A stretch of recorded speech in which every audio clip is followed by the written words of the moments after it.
All right, folks, welcome back into the high school huddle. I'm AJ Feldman. He's Carl Jones, bringing you all the best in Rochester local sports. A pretty eventful week we had. Carl, how you doing today?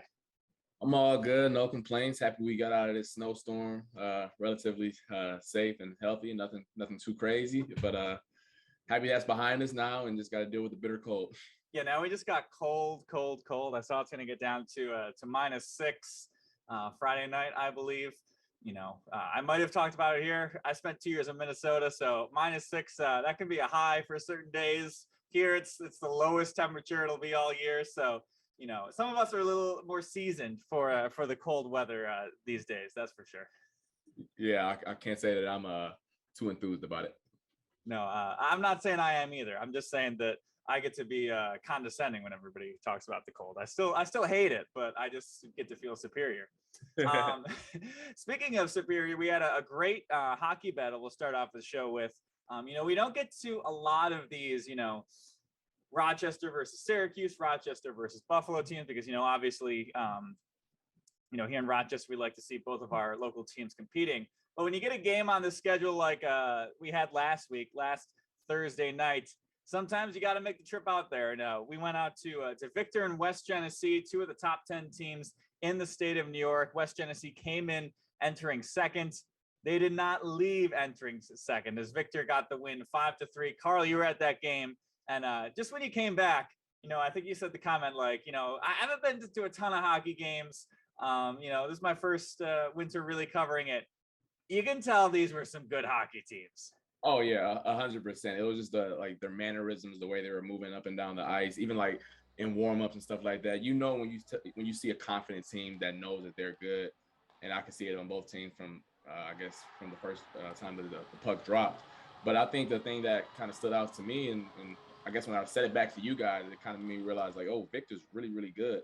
I believe it was a 3-1 game at one point, and like Victor was like kind of in control, and then Victor had back-to-back penalties, so they were down 5. It was 5-on-3 at one point, and that's how West Genesee got back in the game and they tied up the game, and that's how they got their 2 goals to make things interesting at that point. But man, Victor once again proving that they're dominant. Shout out to their student section. Regardless of the sport, they're bringing it. They're loud. They're rowdy. It's always fun to cover that, just so you can take you back to your high school days and get and reminisce on that. But man, they're dominant in the student section, dominant on the ice. Colin McNamara once again doing his thing with his fancy goal celebrations, which I love to see every single time. Regardless of what it is, it's something new and unique. But shout out to the Blue Devils. They did their thing once again. Yeah, now number 2 in the state right now. And you mentioned those 2 goals at the end of the second period. You let up those 2, you turn a 3-1 lead into a 3-3 heading into the third period. You get some time to think about that. How did you kind of see Victor respond? They get the power play goal 5 minutes in, they get an empty netter. How did you kind of see them respond from a little bit of adversity at the end of the second period there? That same confident swagger that I talked about at the beginning. I mean, I've seen them probably about 4 or 5 times this year, and like they always feel like, and I'm up top, so obviously I'm not on the ice with them, but you can sense confidence and sense swagger when it's that exuberant and that obvious, and they have it from their first line all the way down to their second, however many they go deep. But man, they felt as if, I honestly felt as if in between that second and third period, they went into the locker room and said, look, this game is only tied because of the penalties late in the second period. They know that that team on the other side right now doesn't think they belong on the ice with us. So we just got to go out there and just do what we have to do and execute our game plan, and we'll come out on top. And obviously they did with the 5-3 win. And Victor does have an interesting slate coming up tonight. If you're listening to this right when we release it on Tuesday, they've got Webster Thomas, the top team in Division II. That'll be a good game. Then they've got Orchard Park out of Buffalo. They're hosting them on Saturday. And on Tuesday, they're getting Pittsford, a section final rematch from last year, the only time they're going to face each other this season. So a big week ahead for Victor. They have not suffered a loss so far this season. We'll see if they can keep, that standing moving forward. Victor boys hockey certainly could have been our team of the week. But we've got some more Victor teams to talk about. Carl, who do you got for your team of the week that really impressed you recently? So this is my second time seeing this team, the Victor girls, Blue Devils. Shout out to them. And the first time it was at Mercy, and you can tell that they were a feisty bunch. And everyone there was telling me, "Oh, they have a bunch of lacrosse girls out there. They just play really hard and competitive." And Mercy got the best of them that game. But against Penfield, I mean, we've talked about it ad nauseum. I think everyone in kind of the area knows that, Penfield is one of those teams that they're nice. They have a bunch of guards that can shoot the lights out. I mean, you go to a Penfield game, threes are getting up. They're getting up. So you got to match energy. And man, it was a close game throughout the first and second quarters. And then Ava Pronti, Rachel Gill, and Caitlin Murphy. I mean, those three right there went bonkers in the second half when it comes to their tenacity on the defensive end of the floor, leading to easy transition buckets. They were getting threes up. It got up to one point where either Gill or Murphy was in the corner and just so wide open that she wanted to pass the ball because she was so open and just didn't know what to do.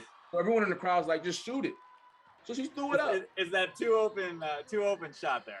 And cashed it from the corner. It was just one of those games for Victor. And they were up 11 with, I believe, like a minute and 10 to go. And Penfield obviously is a great team, so they're not going to lay down. So it only being a 4-point win. But don't get it twisted. That second half, Victor hit them right in the mouth, and they were competitive. Ava Pronti, by the way, I love watching her play. I don't know what she's saying out there, but it's she in everybody's head. I know that's probably the cross background in her where she's feisty, diving on the floor. She getting her teammates riled up after every bucket, everything. Like, she's the emotional leader of that team. Shout out to her, because I think her energy and everything that she fed to her teammates was infectious. Because, man, they felt as if the entire game they belonged on the floor with Penfield, and I was so happy that you sent me to that one. Yeah, you mentioned Victor, you mentioned Penfield, the powerhouse they is. Teams get really up for those Penfield games, and before coming into this year, Penfield, I think there was, when they lost to Mercy, there was some stat where the last time Penfield didn't lose to a team that wasn't Mercy, Mendon, or Bishop Kearney, like two of the three powers in the area, was like several years. Penfield lost to Fairport earlier this year. Victor obviously just beat them. And it got me thinking, like, when was the last time Victor beat Penfield? And, according to Max Preps, which is, it's always a little bit dicey going back with the Max Preps. But the last time I've got Victor beating Penfield is 2015. And in the 2015-16 season, when I first clicked on it, they had a 19-2 record before they lost in the sectional playoffs. I was like, all right, this is the year. I don't have to go back farther than this. Their only two losses in the regular season was to Penfield. So Penfield has had Victor's number. I'm sure that this was a party.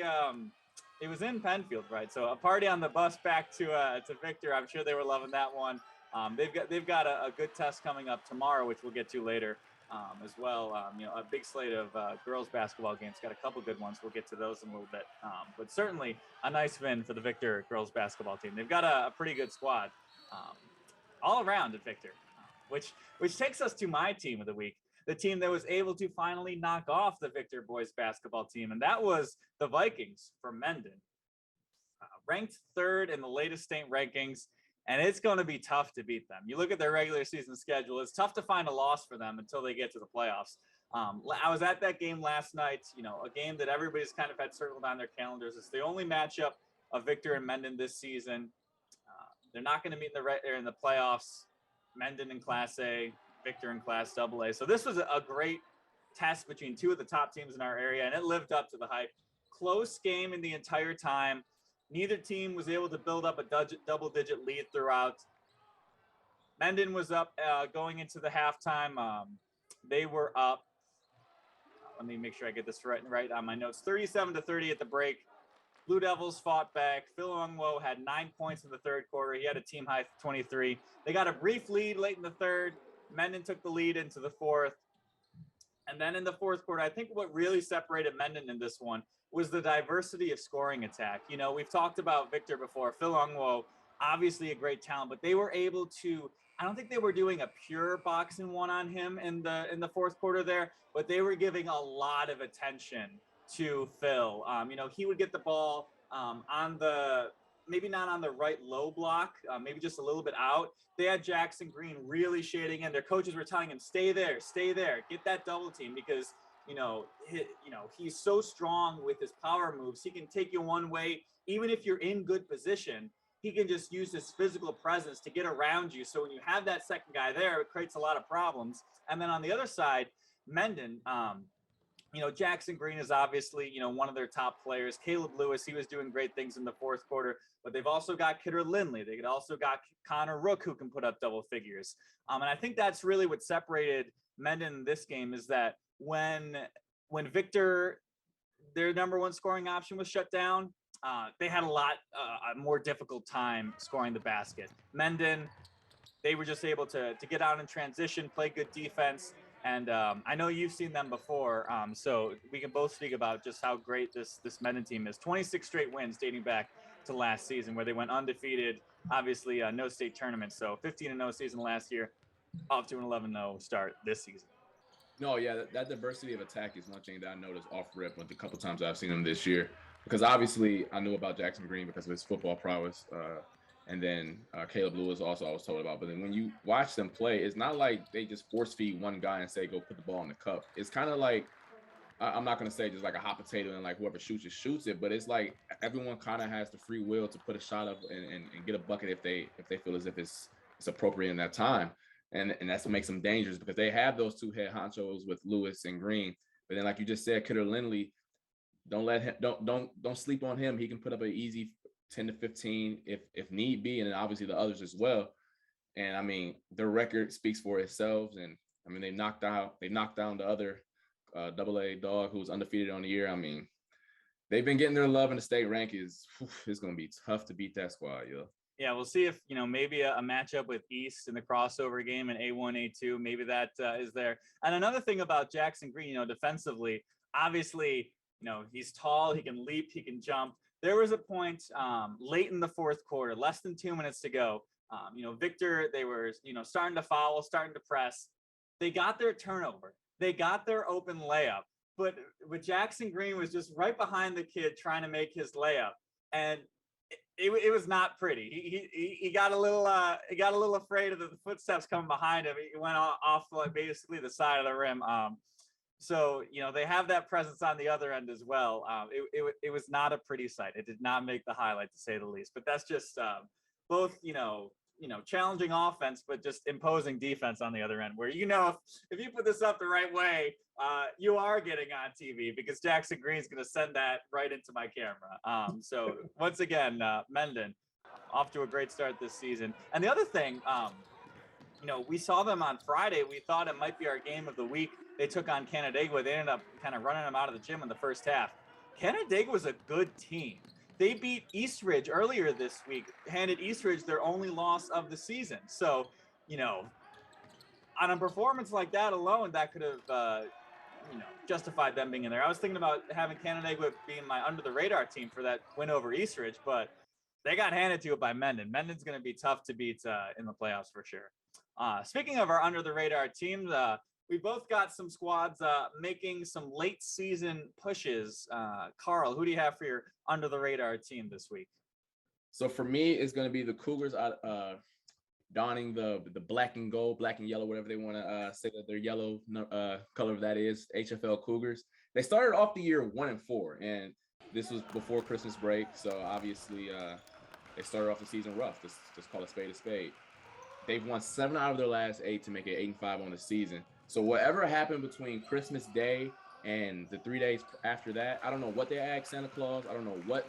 You know what happened? They all got their correct jersey uniforms. That's what happened. Yeah, just get a number. Just pick a number and stick with it, my guy. I love you. You're a great player. Just stick a number and pick with it, okay? Stay with it, okay?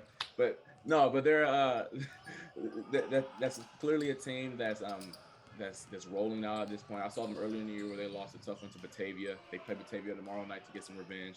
Talking about revenge, they lost to Olympia by 17 earlier in the year, and then took them down earlier this week by 2. So clearly they're a better team than what they were at the beginning of the season. Talking about Kellen Beck, he's the engine that makes that team go. He's only 5'9", but he's had a triple-double on the year, so clearly he's not afraid to go in the paint and bang with the big boys. Also, Nolan Smith and Ben Carson are some other guys on that team that can that have go and that can be a tough matchup for their opponents. It's just one thing that stood out to me. They beat out Sutherland, who's a pretty good team in A1. Took down Arcadia this week. I mean, This is a team that's clearly gotten better over the course of the year. I don't know how far they'll go, but I just got to give credit when credit's due.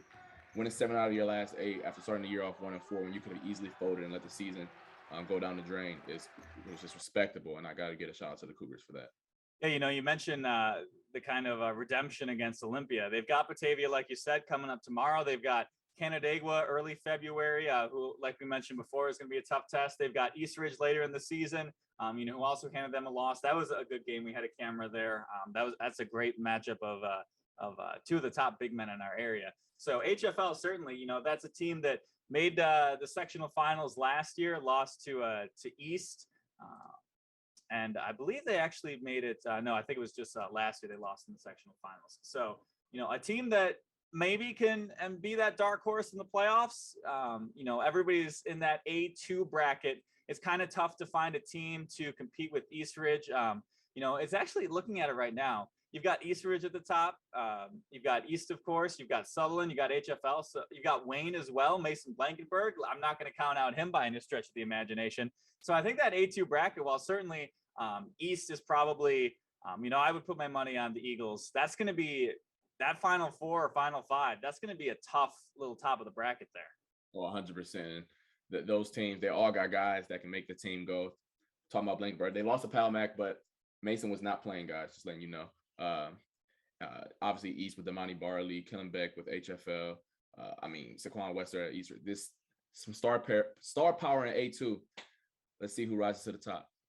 And speaking of star power, going over to my team of the week, I'm going on the girls' side, the Avon Braves. They're also doing some good things on the boys' side. We got a good game coming up tonight with them. I think we're gonna get out to. But for the girls, responding back, they started off their season just 1-7. They started off a rough start to the year. They have won their last 4, largely due to the play of the return of Serena McDowell. She's a 6'2" junior who averaged 21 points per game last year, and she has been really turning things around for the Braves so far in her return. I believe she's just started playing the last 3 games. It was last night. She had 23 of her team's 39 points in a win over Paris. She had 23 and 13.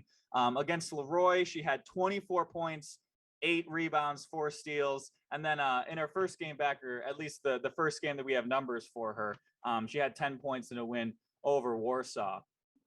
So you get a player like that back, a 6'2" player. I looked back some of her stats last year. She's a walking 2010 is what she is. And, that's we talk about looking ahead to sectionals. That was the team that gave that played East Rochester in the sectional finals last year. It was not incredibly close. It was a 54-26 game. East Rochester just was rolling on all cylinders that season. They don't play in the regular season this year, but if there's any team that can knock off East Rochester, it might be them this year. I know we've both seen East Rochester, a very athletic team, a very skilled team, a lot of players there, but certainly they're undefeated, but certainly they're not unbeatable by any stretch of the imagination. No, not at all. And you talked about what's this lady's name again? I'm sorry, I don't want to. For Avon? Yep. Serena McDowell. Serena McDowell. So they lost to Clyde by 3 without her, and Clyde is 11-1. So I just wanted that kind of puts perspective on kind of like the impact that she can make for this team. If she plays in that game, I think it's safe to say that they beat Clyde. So this is clearly a team that has potential to make some noise, as you talked about last year with them advancing to play East Rochester. I have not seen Avon, but based off just that right there, what you said and how she's made an impact on the team, she can make a huge difference, especially in high school hoops. 6'2" is massive. I don't know if you guys have ever seen a 6'2" player on the court. That is huge. And if she's skilled as well, good luck. Okay. So she's clearly skilled and a big force on the court. That team, just based off that alone, man, I definitely need to see how the rest of their schedule shakes out. Yeah. Plus, just looking at the stats for the rest of the team so far, Allie DeFranco is averaging double digits. She's had some decent games, but just bringing in a player like that elevates everybody around you. Obviously, if she gets double teamed, if you got open players, passing the ball around. So certainly, you ask how much one player can do, they can do a lot, especially, in a Class C in girls basketball where, certainly a couple star players can make all the difference. We'll see if Avon can do it come playoff time. Moving ahead, we've got some great games coming up this week. A lot of great games tonight. If you're listening to this on Thursday, watch News 8. We've got a couple good ones for you. Avon and Calamum on the boys' side. I believe that's where Carl's heading out to today. We already mentioned Victor Thomas. East Rochester and Clyde are also playing in girls basketball. So a lot of great stuff on Thursday. Taking a look ahead at what we got going on tomorrow, Carl, what really caught your eye for tomorrow's round ball roundup slate? There's a bunch of nice matchup on the girls' side tomorrow, but for me, you know me, I'm all about star power. I'm all about seeing what the big dogs can do. And Penfield, as we talked about earlier, they got a bunch of them. Like they're deep when it comes to that. And they're going against Schroeder, who has maybe one of the best players in Section 5 in Mariah Watkins. It's gonna be one of those games. Obviously, Schroeder lost pretty handily to Penfield earlier in the year. I mean, I was at the game. It was my first time seeing either team, and Penfield shot the lights out. And it was unreal. I've never seen a team just literally cannot miss. They were turning Schroeder over at any given. It was just unreal. It was like it was open gym for them on the offensive end of the floor. So I can't wait to see if Schroeder can. What Schroeder does about that? They won 5 in a row. So I mean, they were 3-3 at one point. Now they've won 5 in a row. So clearly they're working. They've gotten better at some things. But have they gotten better enough to take it down? Penfield, that remains to be seen. Penfield is clearly beatable. They just lost to Victor, but then they came back the next day and took down Mercy. So they're clearly not like in the dumps about that loss. Yeah. Like Penfield is still, don't get it twisted, guys. Penfield is still legit. I'm sure Grace Alexander and Jackie Funk, Kennedy Cone, they're going to be just all right. So it's going to be a great game. I mean, it's going to be a lot of threes put up. If you watch either team this year, both of the teams love to shoot the rock. So it's going to be a fun one to watch. I can't wait to see who comes out on top. Yeah, this year, the girls' basketball slate has really been a good one so far this season. In the past, there's, you've had Mendon at the top, you've had Bishop Kearney at the top, and kind of everybody else below them. I think it's a little bit closer this year. We've also got another great matchup that night, Fairport versus Victor. We feature Victor as the A1 slot in Round Ball Roundup our opening 2 weeks.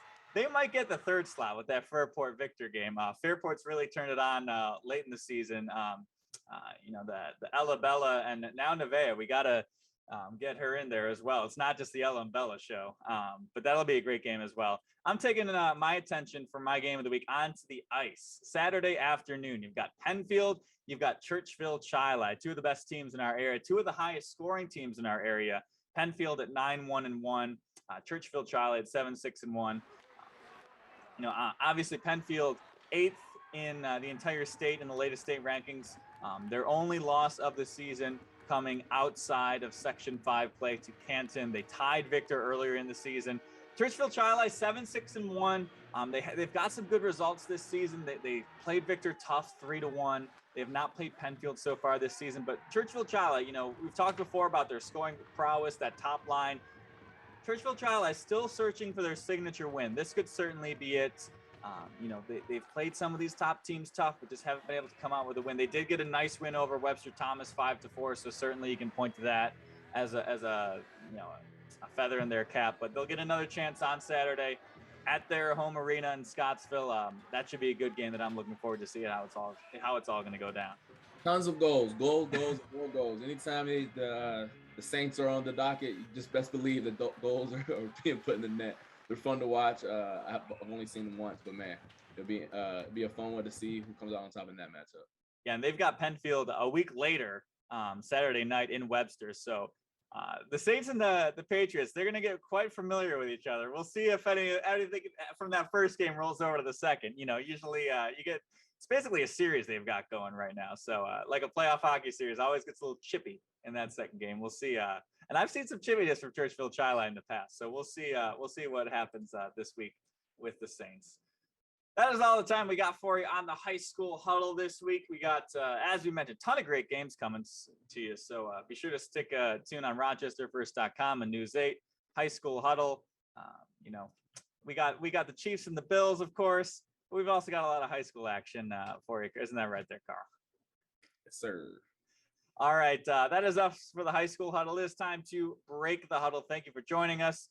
Of course, you can always watch us on rochesterfirst.com, or you can listen to us on Spotify. Be sure to, I believe they call it follow on Spotify is how you keep attention to a podcast. So follow us on Spotify. Get those numbers up. Thank you, as always, for watching. Once again, for Carl, I'm AJ.